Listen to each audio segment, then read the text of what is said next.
नमस्कार दोस्तों, स्वागत है हमारे यूट्यूब चैनल आकाश टेक्निकल क्लास में। दोस्तों, जैसा कि आप लोग जानते हैं कि हम यहाँ पे रोज नए नए वीडियो लेकर आते रहता हूँ। तो जो मेरा आज का चैप्टर है वो तत्वों के वर्गीकरण है, जो polytechnic ITI paramedical entrance exam की तैयारी के लिए ये चैप्टर तत्वों के वर्गीकरण काफ़ी इम्पोर्टेंट है। तो दोस्तों, इस वीडियो को बिना स्किप किए हुए आप लोग शुरू से अंत तक जरूर देखें। तो चलिए पहला प्रश्न को पढ़ते हैं। तो पहला प्रश्न कह रहा है दोस्तों, किस वर्ग के तत्व का गलनांक उच्चतम होती है। दोस्तों, किस वर्ग के जो तत्व होते हैं उनका गलनांक उच्चतम होती है। तो वह 4 के ए जो तत्व होते हैं उनका जो गलनांक होता है उच्चतम होती है, यानी सी ऑप्शन मेरा बिल्कुल सही हो जाएगा, 4 के ए। चलिए 2 नंबर प्रश्न की ओर बढ़ते हैं।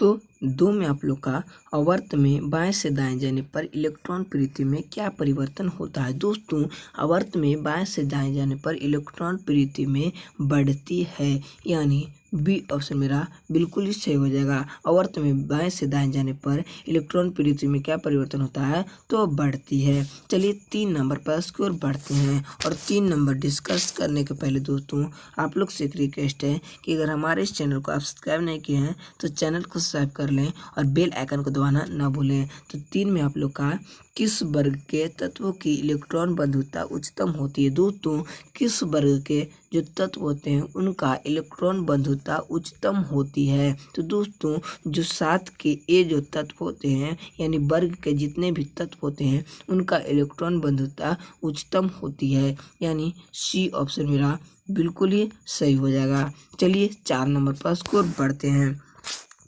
तो 4 में आप लोग का किस ब्लॉक का तत्व साधारणतः रंगीन यौगिक का निर्माण करता है। दोस्तों, पूछ रहा है किस ब्लॉक का जो तत्व होते हैं वो साधारणतः रंगीन यौगिक का निर्माण करते हैं। तो पी ब्लॉक का जो तत्व होते हैं वो साधारणतः रंगीन यौगिक का निर्माण करते हैं, यानी बी ऑप्शन मेरा बिल्कुल सही हो जाएगा, पी ब्लॉक के तत्व। चलिए 5 नंबर पर स्कोर बढ़ते हैं। तो 5 में आप लोग का इलेक्ट्रॉन अल्पता यौगिक का निर्माण करता है। दोस्तों, कौन सा जो इलेक्ट्रॉन होते हैं वो अल्पता यौगिक का निर्माण करता है, तो वो बोरॉन जो है वो अल्पता यौगिक का निर्माण करता है, यानी सी ऑप्शन मेरा बिल्कुल ही सही हो जाएगा। चलिए 6 नंबर पर उसकी ओर बढ़ते हैं। तो 6 में आप लोग का दोस्तों किस वर्ग के तत्व को मुद्रा धातु कहते हैं। दोस्तों, यह सवाल जो आप लोग का 6 नंबर वो काफ़ी इम्पोर्टेंट है, आप इसे ज़रूर से ज़रूर याद कर लें। किस वर्ग के तत्व को मुद्रा धातु कहा जाता है। तो दोस्तों, वह जो है वह एक के बी जो ग्रुप होते हैं उनमें जो जितने भी तत्व आते हैं उनको सभी को मुद्रा धातु कहा जाता है, यानी सी ऑप्शन मेरा बिल्कुल ही सही हो जाएगा। चलिए 7 नंबर पर स्कोर बढ़ते हैं। तो 7 में आप लोग का वर्ग में ऊपर से नीचे आने पर आयनन ऊर्जा के गुण में क्या परिवर्तन होता है। दोस्तों, वर्ग में ऊपर से नीचे आने पर उनके आयनन ऊर्जा में गुण में क्या परिवर्तन होता है, तो वह घटती है। दोस्तों, वर्ग में ऊपर से नीचे आने पर आयनन ऊर्जा घटती है, अगर ऊपर से नीचे अगर नीचे से ऊपर जाएंगे तो बढ़ती है। चलिए 8 नंबर पर स्कोर बढ़ते हैं। तो दोस्तों 8 नंबर भी काफ़ी इम्पोर्टेंट है, जो दोस्तों इससे ही याद जरूर कर ले। ऊर्जा की वह न्यूनतम मात्रा जो तत्व एक गैसीय परमाणु की बातम कक्षा के इलेक्ट्रॉन को निकाल बाहर करने के लिए आवश्यक होता है, वह क्या कहलाती है। दोस्तों, ऊर्जा की वह न्यूनतम मात्रा जो तत्व के एक गैसीय परमाणु की बातम कक्षा की एक इलेक्ट्रॉन को निकाल बाहर करने की आवश्यकता होती है, वो क्या कहलाती है, तो वह आयनन विभव कहलाती है, यानी सी ऑप्शन मेरा बिल्कुल ही सही हो जाएगा। तो दोस्तों 8 नंबर सवाल को आप लोग जरूर से जरूर याद कर लें। चलिए 9 नंबर पर स्कोर बढ़ते हैं। तो 9 में आप लोग का दोस्तों नून में आप लोग का जब कोई उदासीन परमाणु एक इलेक्ट्रॉन ग्रहण करता है तो उसके फलस्वरूप उत्पन्न ऊर्जा कहलाती है। दोस्तों जब कोई उदासीन परमाणु एक इलेक्ट्रॉन अपने ओर ग्रहण करता है तो उसके फलस्वरूप उत्पन्न ऊर्जा क्या कहलाती है? तो वह इलेक्ट्रॉन बंधुता कहलाती है। दोस्तों जब अपने ओर ग्रहण करता है तो वह जो ऊर्जा होता है वो इलेक्ट्रॉन बंधुता कहलाती है। यानी ये ऑप्शन मेरा बिल्कुल ही सही हो जाएगा। चलिए 10 नंबर पर इसकी ओर बढ़ते हैं। तो 10 में आप लोग का मेंडलीफ का संबंध किस देश से? दोस्तों मेंडलीफ किस देश के रहने वाले थे? तो दोस्तों मेंडलीफ जो है उरुस के थे। यानी बी ऑप्शन मेरा बिल्कुल ही सही हो जाएगा। यह दोस्तों IIT के लिए काफ़ी इम्पोर्टेंट है। चलिए 11 नंबर पर इसकी ओर बढ़ते हैं।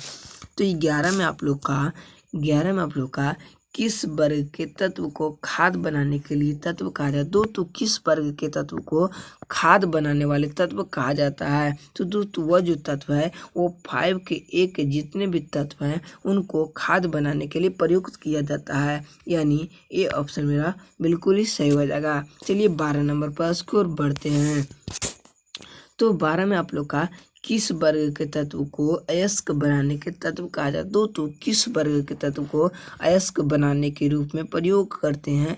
तो वह क्षोभ के जो ए तत्व होते हैं, क्षोभ के ए के तत्व जो हैं वह उनको अयस्क बनाने के रूप में काम करते हैं। यानी बी ऑप्शन मेरा बिल्कुल ही सही हो जाएगा। दोस्तों आप लोग इस सवाल को एक कॉपी में नोट करते जाइए। चलिए 13 नंबर पर इसकी ओर बढ़ते हैं। तो 13 में आप लोग का किस वर्ग के तत्व की संयोजकता 2 होती है? दोस्तों पूछ रहा है किस वर्ग के तत्वों की संयोजकता जो होती है वह 2 होती है। तो दोस्तों वह 2 के ए जो होता है वो वर्ग वाला तत्व, ये 2 के ए के जितने भी तत्व हैं उनकी संयोजकता कितनी होती है?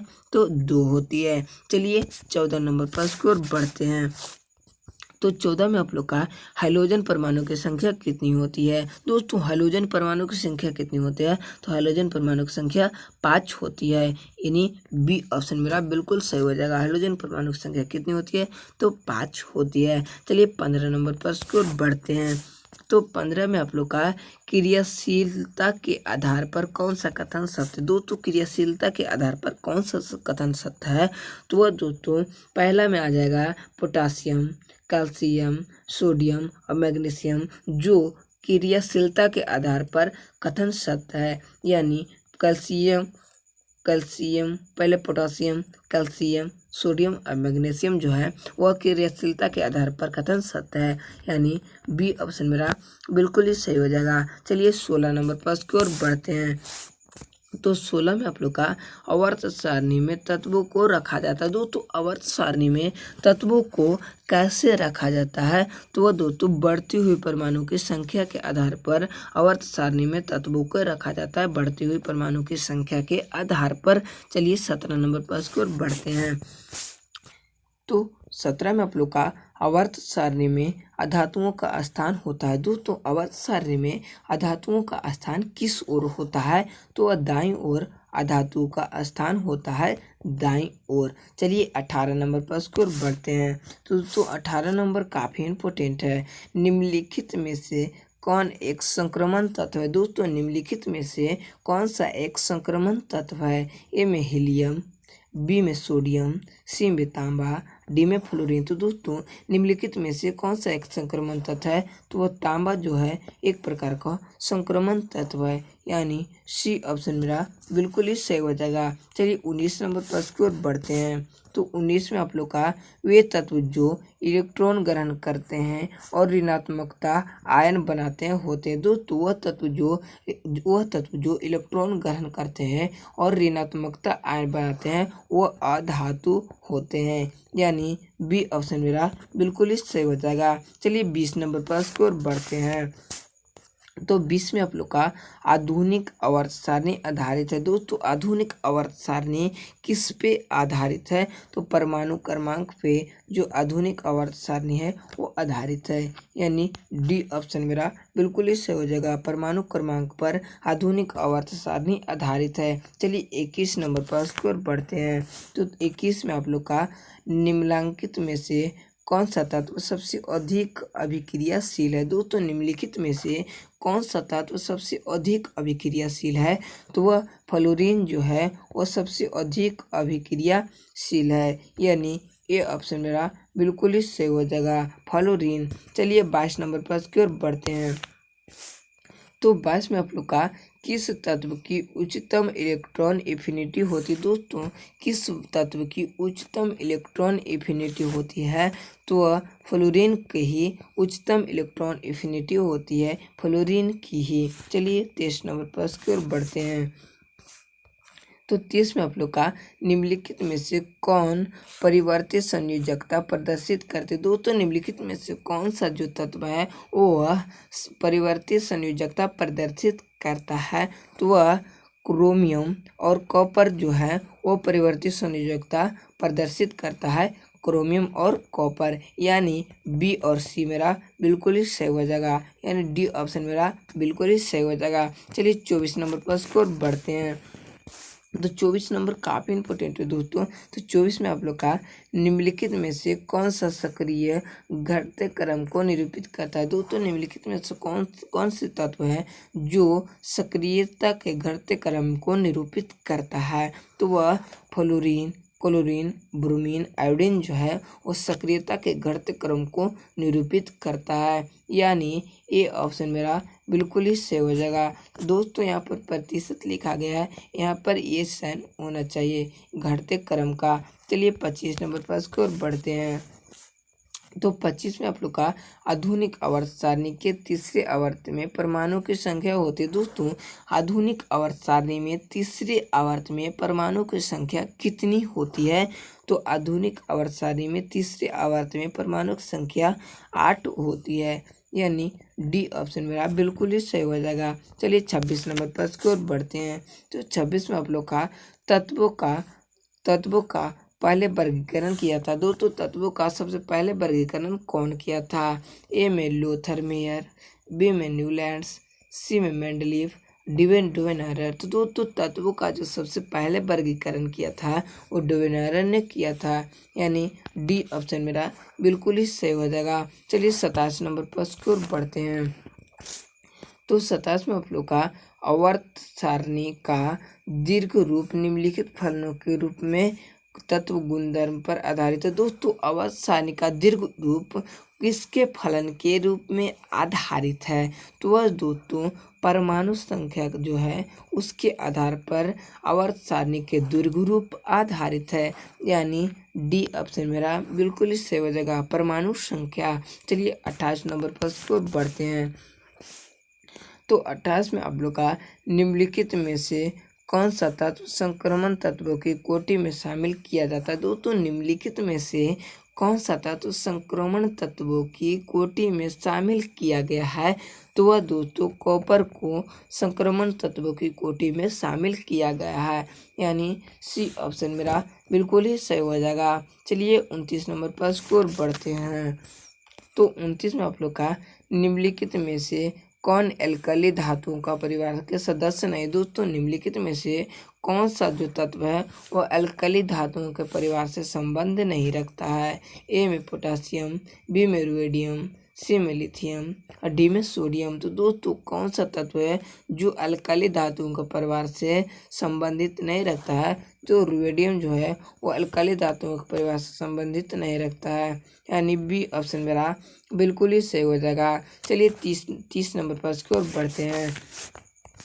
तो 30 में आप लोग का निम्नलिखित में से किसकी विद्युत ऋणात्मकता सबसे अधिक है? दोस्तों निम्नलिखित में से किसकी विद्युत ऋणात्मकता जो है वो सबसे अधिक है? तो दोस्तों फ्लोरीन की विद्युत ऋणात्मकता सबसे अधिक होती है, फ्लोरीन की। चलिए 31 नंबर प्रश्न की ओर बढ़ते हैं।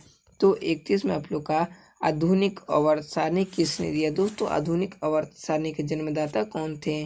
ए में मेंडलीफ, बी में मोसले, सी में न्यूलैंड्स, डी में कोई नहीं। तो दोस्तों आवर्त सारणी यानी आधुनिक आवर्त सारणी के जिस जन्मदाता थे वो मेंडलीफ थे, यानी ए ऑप्शन मेरा बिल्कुल सही हो जाएगा, मेंडलीफ। चलिए 32 नंबर प्रश्न की ओर पढ़ते हैं। तो 32 में आप लोग का वर्ग में ऊपर से नीचे आने पर परमाणु के आकार में क्या परिवर्तन होता है। दोस्तों वर्ग में ऊपर से जब नीचे आने पर तो परमाणु के जो आकार होता है वो बढ़ता है। वर्ग में ऊपर से नीचे आने पर बढ़ता है आकार, और नीचे से ऊपर जाने पर आकार घटता है। दोस्तों आज बस इतना ही, मिलते हैं अगले वीडियो में।